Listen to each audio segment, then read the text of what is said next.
gang med nu, det er at lægge som på turen. Jeg starter altid med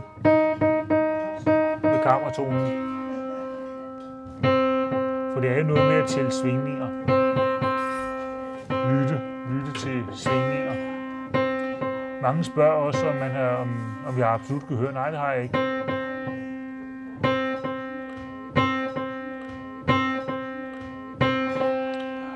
Og det er ikke nogen speciel fordel, fordi nu hørte du på de to A'er. De begge to er jo et A, men bare for en af dem er den rigtige.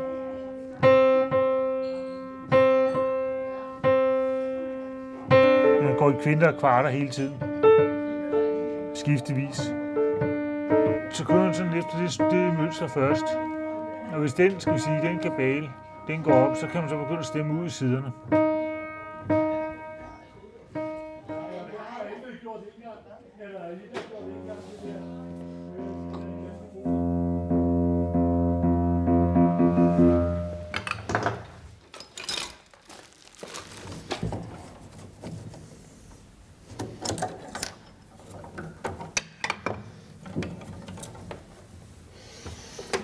Det er selve hammerhovedet, stilk og nøden, og så en kontrafanger og så en kapsel.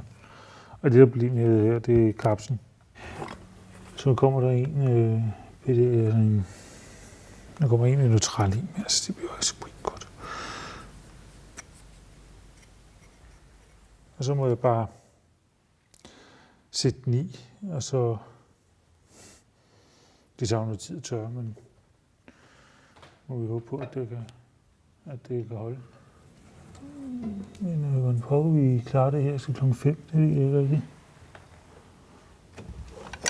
De fleste bruger hvid vin i dag, men prøv at se, det er der noget snavs med hvid vin kontra varm vin. Det er jo længere tid om at tørre, når man arbejder med sådan noget her. Og det vil sige, at selvfølgelig kan man ikke have varm vin med ude hos kunden, for det tager lang tid at varme op. Men det er meget nemmere at arbejde med det varme vin, fordi sådan en hammer som den der, det tager jo tid for den at tørre.